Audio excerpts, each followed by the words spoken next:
The chandeliers sparkled above like frozen fireworks, casting gold light across the polished marble floors of Aunt Margaret's Houston estate. I stood quietly by the punch fountain, my deep green dress elegant but intentionally modest, just another face among Texas high society at the annual Winthrop Family Winter Gala. My name is Emily Hartman. I'm 34, and to them I was still just the secretary, with a nice smile and good posture. Emily Aunt Margaret called her voice sharp and polished like crystal, still fetching coffee at that tech place. What's it called again? I smiled politely. Precision Dynamics. I'm still there, executive assistant to the CEO. She chuckled, her pearl earrings bouncing with each note. You're too smart to be someone's assistant. You should be running things. If only she knew. What I didn't tell her, and had no intention of sharing that night, was that 2 months ago, the board of Crestline Technologies quietly named me interim CEO after a sudden resignation. And just yesterday, I finalized a $200 million acquisition deal that would transform our company's standing in the national tech market. But I wasn't there to gloat. I was there to observe and remember. To them, I was invisible. But the truth, I was about to step out of the shadows, not just for myself, but for everyone who had ever been underestimated. 12 years ago, I sat in the walnut-paneled study of my Uncle Charles's Houston mansion, gripping a flash drive full of business models with both hands, like it was the only thing keeping me afloat. I was 22, fresh out of Stanford, with a dual degree in economics and data science, and I had a dream bold, unconventional, and unapologetically mine. I pitched it with everything I had: a consulting firm designed to help minority-owned startups scale, using AI-driven market analytics. It was lean, modern, and exactly what the future needed. I could see it. I could feel it. But they didn't. Uncle Charles leaned back in his leather chair and said flatly, "Consulting sounds risky." My Aunt Margaret let out a well-meaning laugh, the kind that stings more than insults. "Emily, honey, you'd make a wonderful executive assistant. You're so organized, that's a gift." My cousins avoided eye contact. One of them actually said, "Maybe next year," as if dreams had expiration dates. I smiled, nodded, said, "Thank you," but inside something snapped into place, not broken, but forged. That night I returned to my tiny one-bedroom apartment in East Austin, kicked off my heels, stepped barefoot onto the rusty balcony, and whispered into the warm Texas night. "One day I'll build something so undeniable, you'll have to pretend you believed in me all along." And so I did. I called it Everhart Strategies, a nod to endurance and, yes, my own last name. It started in the most unglamorous place imaginable, above a muffler shop that always smelled like grease and gasoline. The walls were thin, the internet unstable, and the AC barely worked during Austin's brutal summers. But I had a second-hand laptop, a business plan no one wanted to read, and a fire in my chest that even their laughter couldn't put out. My first client, a local coffee roaster on the verge of bankruptcy. I didn't sleep much that month. I tore through their invoices, renegotiated supply contracts, rebuilt their wholesale pricing from scratch, and walked them through a 90-day recovery plan. Within 1 quarter, their revenue jumped 22%. It wasn't a miracle, it was meticulous. Word got out. Other small businesses followed. By age 25, I was running 6 accounts and quietly building a reputation in Austin's scrappy startup scene. But I kept my name off the front door. I wasn't hiding. I was building. I knew the world, and especially my family, wasn't ready to see me as anything but the organized girl with potential. So I let the co-founders and advisors handle the spotlight while I handled the strategy. Growth plans, equity splits, investor decks, legal structuring.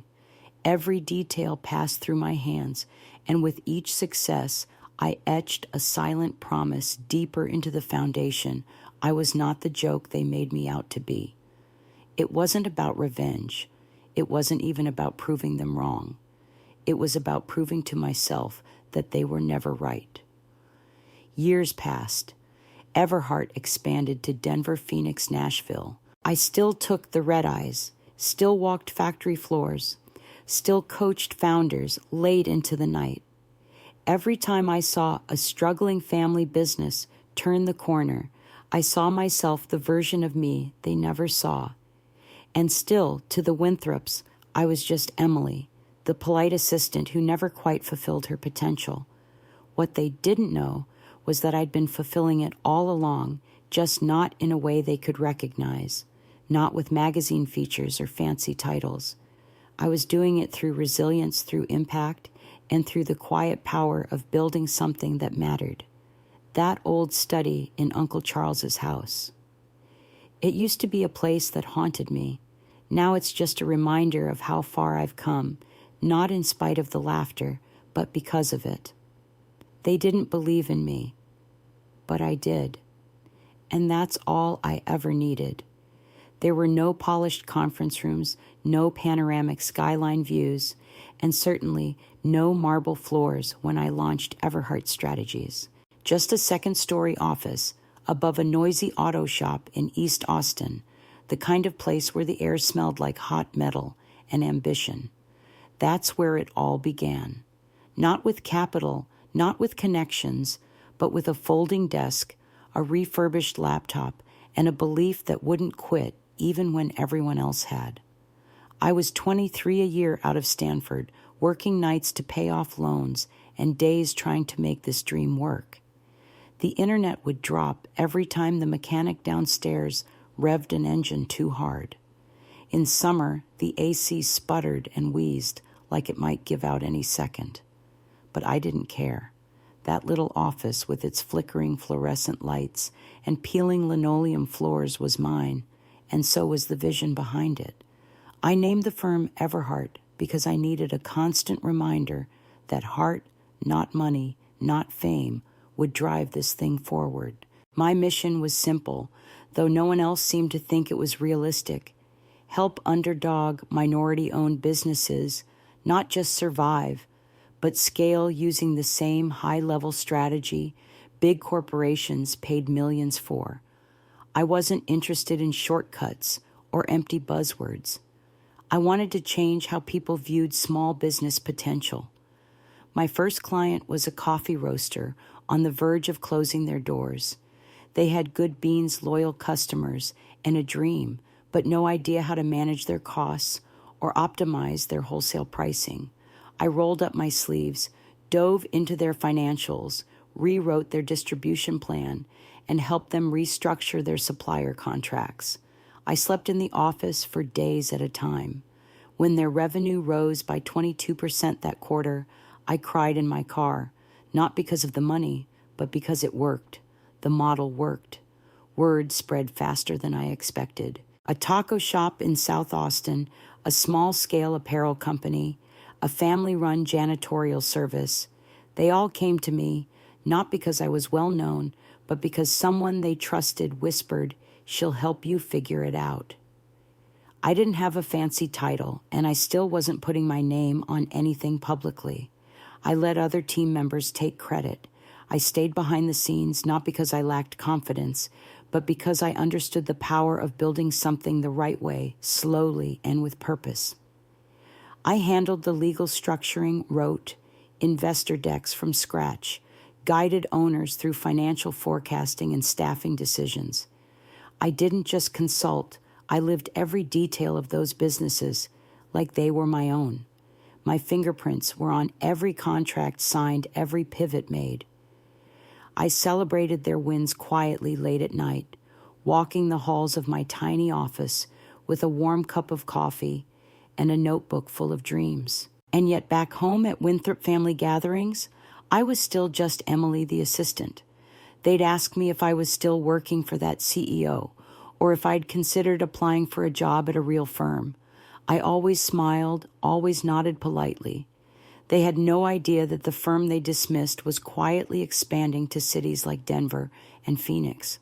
They had no idea I was building a portfolio of success stories, or that I was already managing multi-million-dollar strategy plans for businesses on the brink of explosive growth. I didn't correct them. I didn't need to. My success wasn't born from their approval. It was born from their doubt.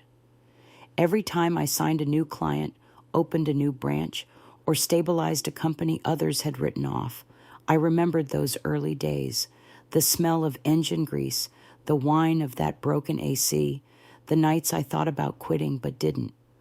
Those memories grounded me.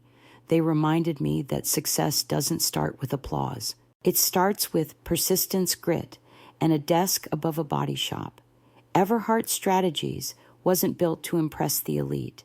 It was built to empower the overlooked, including the girl they once told to play it safe. And I'm just getting started. By the time Everhart Strategies had grown into a multi-city consulting firm, I'd already become an expert at staying in the background. While others stood in the spotlight, I stayed in the shadows, not because I lacked confidence, but because I knew the real work happened behind closed doors. What most people didn't know was that for years, I had been playing a very different kind of game, a quiet one, a strategic one, and it all centered around one name, Winthrop Capital, my family's empire. You see, my Uncle Charles, the patriarch of the Winthrop family, ran a powerful investment conglomerate known for snapping up small businesses, stripping them down, and reselling them for profit. They called it optimization. I called it destruction. I'd seen it happen firsthand. Good, honest companies, gutted for parts, employees discarded legacies, erased. That's when something inside me changed. I didn't just want to build Everhart into a successful firm. I wanted to offer an alternative. So I created a private intelligence unit within Everhart. It wasn't on our website, and very few on the team even knew it existed. Our mission tracked the acquisition patterns of Winthrop Capital and intercept them one deal at a time. We mapped their strategy like a chessboard, a shipyard in Galveston, a spice company in Tucson, a solar tech firm in Nevada. As soon as our data showed Winthrop circling a company, we moved faster. We reached out to the owners, quietly, professionally. Let us take a look at your books. There might be another way. Many said yes, and those who did well, we worked miracles. In less than 90 days, we designed cash flow, rescue plans, restructure debt, negotiate new supplier terms, and stabilize operations. Not one of those businesses sold to Winthrop. They didn't need to. It wasn't just business anymore. It was personal. Every time we blocked one of Uncle Charles's acquisitions, it felt like balancing a scale that had long been tilted in favor of greed. But I didn't gloat. I didn't post about it or issue press releases. My clients didn't even know the full story. To them, I was just Emily, their strategist, their fixer, the woman who never missed a meeting and always knew the numbers cold. But I knew, and that was enough for a while. The turning point came when Winthrop Capital targeted Riverbend Equipment, a family-owned business in Missouri that manufactured farming tools and machinery. They'd been in business for generations and were one bad quarter away from being swallowed up. The worst part I knew, Uncle Charles planned to shut down their manufacturing plant and outsource everything overseas. 50 employees would be out of work, gone just like that. I couldn't let that happen. This time, I didn't just advise from the background. I stepped in fully. My team and I built a counteroffer in under a week, an investment, not a takeover, a partnership that would preserve the jobs, protect the land, and help Riverbend scale with integrity. We had just closed a $200 million deal with a global logistics firm, and that gave us the leverage to move decisively.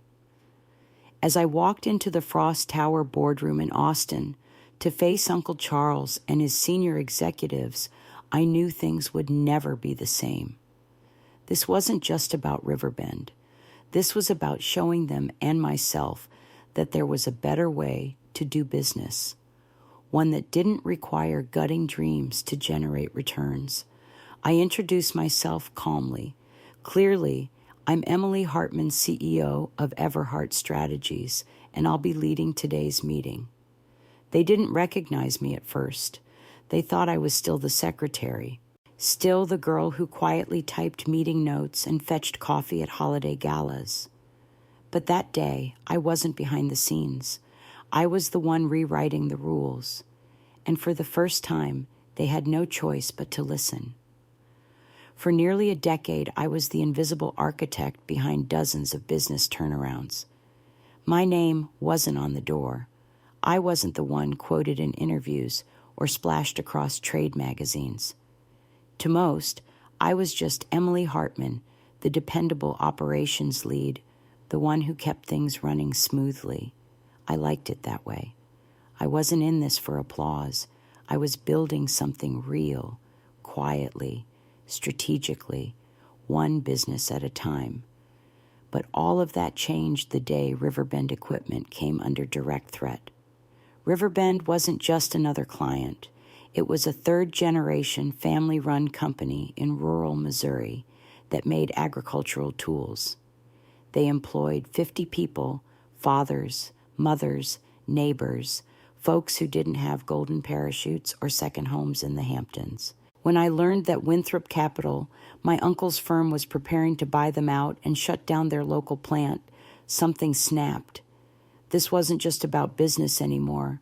This was about justice. We moved fast. My team at Everhart Strategies worked around the clock to build a counter-proposal that would preserve everything Winthrop planned to destroy. We didn't want to absorb Riverbend. We wanted to elevate them, keep the jobs, keep the innovation, keep the soul of the company intact. And thanks to a recent $200 million strategic partnership we'd secured with a global logistics firm, we had the capital to back it. On the morning of the meeting, I stood in our top-floor boardroom in downtown Austin, dressed in a tailored indigo suit that felt more like armor than fabric. Floor-to-ceiling windows flooded the room with light, and the skyline shimmered with possibility.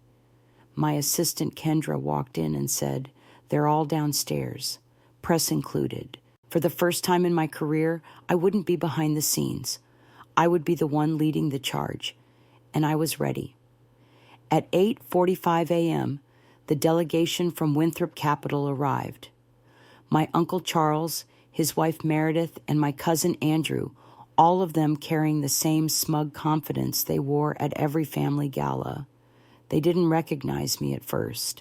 I watched their faces closely. Meredith dropped her pen. Andrew's smirk vanished like a glitch in a bad animation. Uncle Charles squinted at me, like reading my name might change the reality in front of him. "Good morning," I said, calm and clear. "I'm Emily Hartman, CEO of Everhart Strategies, and I'll be leading today's meeting." Silence. Then a scramble of notepads, nervous coughs, and tight jaws. I handed them sealed proposal folders bearing the Everhart crest and began to walk them through our offer: 35% equity, full protection of Riverbend's assets, a 5-year expansion plan, and strategic safeguards to ensure sustainable growth. I also laid out a list of companies we'd already saved from their acquisitions, names. They recognized deals they thought were locked down, all lost to us. I didn't do it for revenge. I did it to reclaim dignity. For the businesses that had been bullied. For the founders who were told they weren't valuable. For people like me, dismissed, overlooked, underestimated. Uncle Charles didn't speak. He just stood up and walked out. 15 minutes passed. Then he returned his eyes, darker, quieter. He sat. He signed. Not with joy, but with reluctant respect. And that was enough. That afternoon, Everhart Strategies' private valuation rose by 17%. Winthrop Capital's dropped 8.4%.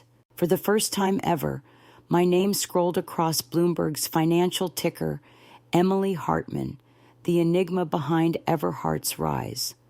But I didn't build this moment to crush them. I built it for every voice that was ever told to stay quiet, including my own. 3 weeks after we saved Riverbend Equipment from being gutted by Winthrop Capital, a formal notice landed on my desk at Everhart Strategies. It was official. Our firm now owned a 31% stake in Winthrop Capital. That meant I had the right to nominate a candidate for their board. I didn't hesitate. I nominated myself. I knew what kind of room I was walking into. The Winthrop boardroom was a fortress of old money-long walnut table oil paintings of past chairmen, a thermostat always set just a few degrees too cold. It had hosted decades of decisions that left communities emptied and companies dismantled. But this time, the room would look different. I arrived wearing an ivory pantsuit, my heels echoing with every step.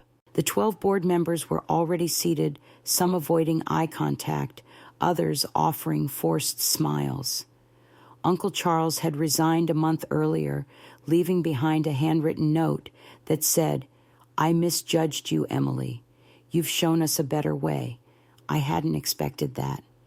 I kept the letter in my top drawer, not out of sentiment, but as a reminder of what vision can do when wielded with integrity. Notably absent from the meeting was my cousin Andrew, who was now under legal review for a failed acquisition scheme. The man who once offered to help me land a secretary job now couldn't even help himself. I stood at the head of the table, calm, composed, and absolutely certain of why I was there. Going forward, I began Winthrop Capital will no longer build its success by stripping others of theirs. I laid out a plan, one rooted in long-term partnerships, employee retention, and ethical growth. It wasn't about charity. It was about sustainability, legacy, and doing right by the people who built these businesses from the ground up. At first, no one said a word. You could hear the hum of the HVAC and the distant buzz of cell phones on vibrate. Then slowly, a few of the junior board members clapped. It wasn't enthusiastic, not yet, but it was real. That moment was awkward, but it marked the beginning of something, a shift. A week later, Meredith Winthrop, the same woman who once laughed at my ambition, sent me an email with just one sentence. "You did the impossible. I'd like to learn from you. I haven't responded yet. I'm still deciding if I will." But I didn't delete it. Some messages aren't meant to be answered right away. They're meant to be held. The culture at Winthrop began to evolve slowly but unmistakably. Predatory acquisitions were paused. Formerly silenced executives were brought back into conversations. Even the language changed. Extraction became partnership cutbacks, became strategic reinvestments. It wasn't magic. It was leadership, steady, purposeful, unapologetically different, and I wasn't doing it alone. At Everhart, we launched the Altitude Fund, a venture capital initiative specifically for women-led startups, particularly those built by former assistants, single moms, immigrant founders, people the old system never saw coming. That fund became the heartbeat of our mission, because it was never just about beating my family at their own game. It was about changing the game altogether. Standing in that boardroom, surrounded by wallpaper stitched with old power, I didn't feel like an outsider anymore. I felt like a builder, not of companies, but of something deeper: belief. Belief that dignity and success can coexist, that you don't have to destroy to rise. That power, when held with purpose, can lift more than just your own name. That day didn't make headlines, but it made history, at least for me. 3 months after I walked into the Winthrop boardroom and changed the course of my family's company, my life looked nothing like it once did. No more hiding behind titles or downplaying my role. I was Emily Hartman, founder and CEO of Everhart Strategies, a name now whispered in boardrooms and spotlighted in business media. But I hadn't built this for the headlines. I built it for something bigger, for belief. The true moment of arrival wasn't when my name hit Bloomberg or when Uncle Charles stepped down. It was the first meeting of the Altitude Fund, surrounded by women who had never been given a seat at any table, nurses, teachers, single moms, immigrants, all now founders with dreams as fierce as my own. Their voices were clear, their eyes steady. In them, I saw the fire I once had, standing barefoot on my Austin balcony, whispering, one day. That day had come, but it wasn't just mine. It belonged to every woman told she was too quiet, too young, or too much. We weren't just funding businesses. We were reigniting hope. Success is not defined by the spotlight. It's measured by how many others you light the way for. When you build with hard integrity and relentless belief, you don't just rise, you lift others with you. That is real legacy. If this story moved, you drop a comment below. Tell us about a time you were underestimated and how you rose. And don't forget to subscribe for more powerful real-life stories that remind us what's possible when we stop waiting for permission to dream. Let's rise together.